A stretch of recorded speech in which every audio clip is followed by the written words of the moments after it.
Hello everybody. Today is the part 2 of the ultimate guide for investing in Cambodia.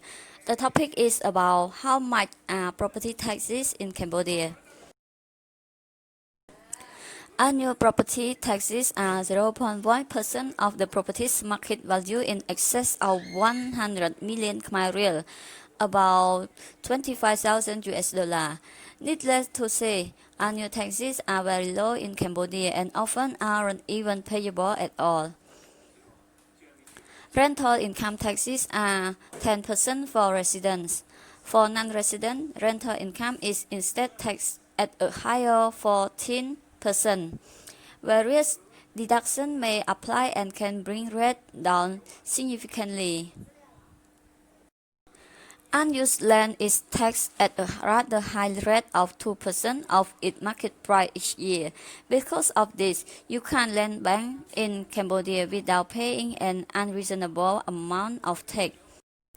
Land purchases should be immediately developed and used to generate income as quickly as possible. If you speak to locals, you will find that most are not even registered with the tax system, though. Aside, there's little to no enforcement of any of these taxes in Cambodia. That's by no means a recommendation to not pay them. It's merely a statement of reality and some insight into local practice. Is buying real estate in Cambodia safe? In a word, yes, foreigners enjoy freehold ownership and total control over their properties if things are done correctly. Yes, it's important, especially for soft-title property, to speak with the neighbor and look at the land office public record. Make certain there are no other claims over the property you are buying. Although rare, it's not unheard of for people to sell properties that are mortgaged or otherwise reputed. This can be easily avoided with proper due diligence. It's also important to remember that foreigners cannot own soft title or hard title property in their own name legally, only strata titles. If you don't wish to incorporate and form a real estate holding company, your sole option is to find a local nominee to hold the property on your behalf and bind him or her down with several contracts that would require help from an attorney. Best places to invest in Cambodia properties. Cambodia is a fairly small nation with a population of just over 15 million. With that said, they have plenty of cities that, each for their own reason, are great places to buy real estate. Some cities like Phnom Penh, Cambodia capital and largest city, are popular for very obvious reasons. Others like Sihanoukville and Siem Reap attract investors because of their rapid growth in tourist arrivals. There are also mid-tier cities like Poi and Battambang, where we expect property price will rise due to Cambodia's rapid urbanization and population growth. A lot less activity from foreign investors happens in those cities, but they arguably have more to gain from an economic boom than anywhere else in the country. Phnom Penh. With a population of over 3 million and rising fast, Phnom Penh is the nation's bustling capital and the center of its growth. For the most part, anything of business or political importance at all happens in Phnom Penh. Long-time traveler and resident of Southeast Asia would tell you Phnom Penh is reminiscent of Bangkok about 30 years ago. Nowadays, Bangkok is a modern metropolis of 16 million inhabitants, a regional business hub, and the most visited city by tourists in the whole world. Smart investors should take that as a cue. While many people are buying real estate in Singapore or Bangkok, maybe investing in the next Bangkok or the next Singapore would generate better return. That aside, Phnom Penh has much to offer any visitor, from highly authentic French cuisine to its casino and street market. The city's temples are some of the world's most ornate and are second in scale only to the size of its increasingly tall financial district. Phnom Penh. Phnom Penh is the most centrally located district of Phnom Penh. It's home to the city's central market and main commercial neighborhood. Numerous government offices, the riverside, and Wat Phnom. We believe it's the first of three districts in Cambodia capital that should grow most over the long term.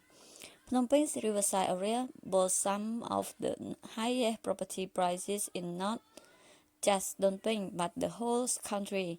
Of course, real estate value are still a fraction of riverside apartment in Bangkok or Saigon. Moving west, Phnom Penh's tallest buildings are in the financial district with even more under construction. Street 110, the CBD's focal point, sometimes has apartments for sale. They have potential to be resold at a premium to large developers in the future. This part of town won't stay low-rise for long. It's only a matter of time before office buildings and more replace the colonial apartment that remains. Chamkamon, positioned in the southern part of the city center, Chamkamon enjoys some of Phnom Penh's more upscale residential neighborhood. The area referred to BKK, specifically BKK1, BKK2, and BKK3, are famous for their expensive villa, wide choice of fancy restaurants, and top-quality international schools. BKK is also where Eon 1, the city center largest mall, is located. Chamkamon is fast turning into central Phnom Penh's most desirable district for living and commerce. Chamkamon has Cambodia's biggest casino right down the street from it as well. Even hotel brands like Shangri-La, scheduled to open in 2019, are currently moving into this part of town and benefiting from the tourist boom.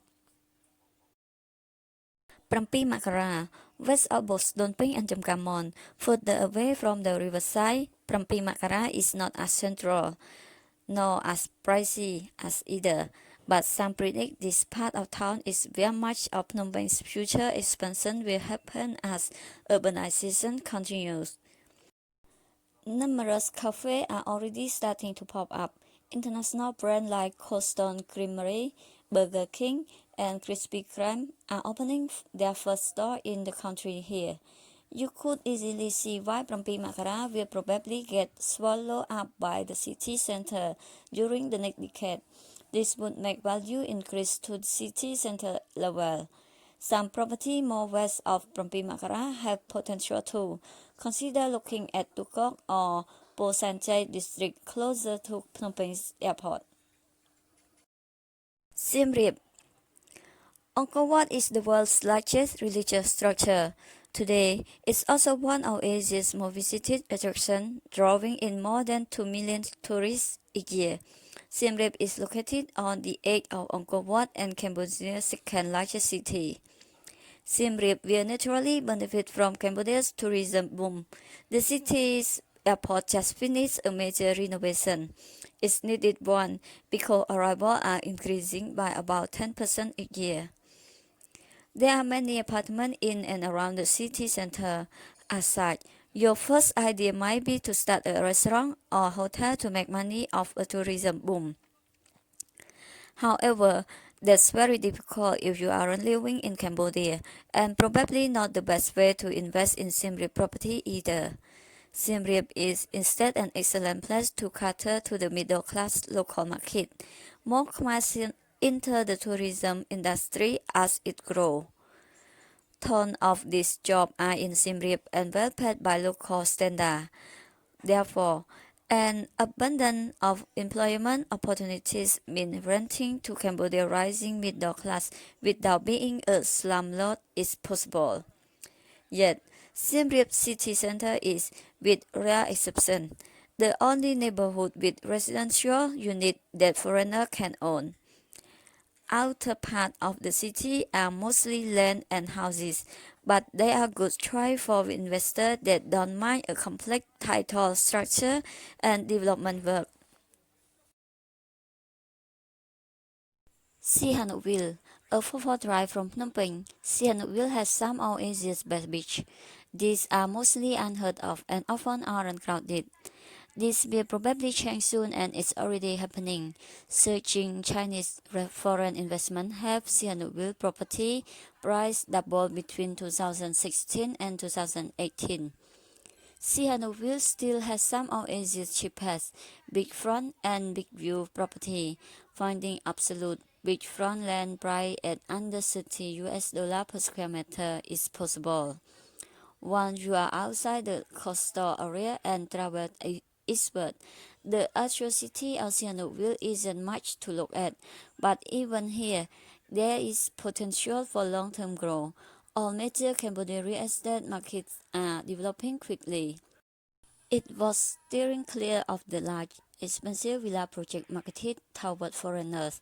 They might be fine if you just want a lifestyle purchase. However, they are way too big and illiquid as investment. Stick with something nice yet not luxurious.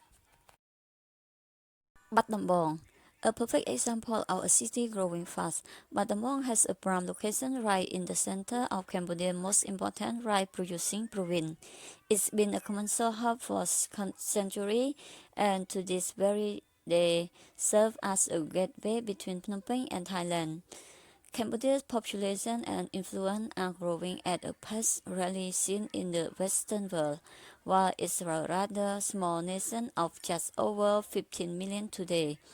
Its total population should reach over 20 million by 2035 and continue growing from here.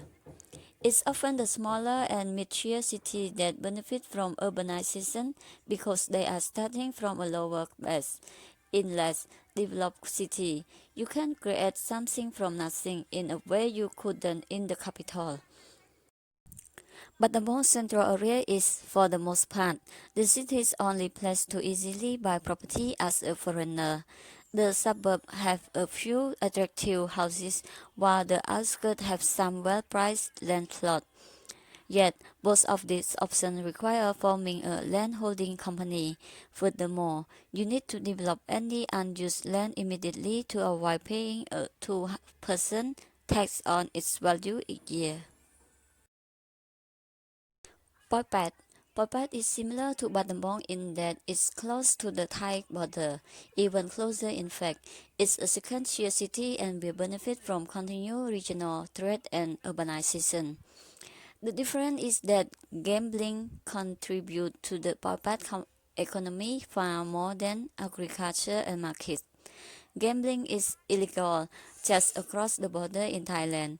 Of course, many Thais wish to gamble and Phuket is the closest city to Bangkok where it's possible. Hordes of Chinese tourists are increasingly choosing Cambodia over Macau for their gaming adventure, a major boom to Phuket's economy. The city's borders are also constantly expanding in line with its population growth. Property investment on the edge of the Phuket Central Core should appreciate in value and perform well over the long term. Phuket has plenty of apartments and houses in the suburb to the northeast of the city center as well. Many of them could be a good investment if you are willing to pay attention to it and keep it managed. Thank you guys for watching, and it's also have the part 3. Please follow me for understand more about the ultimate guide for investing in Cambodia property. Good luck.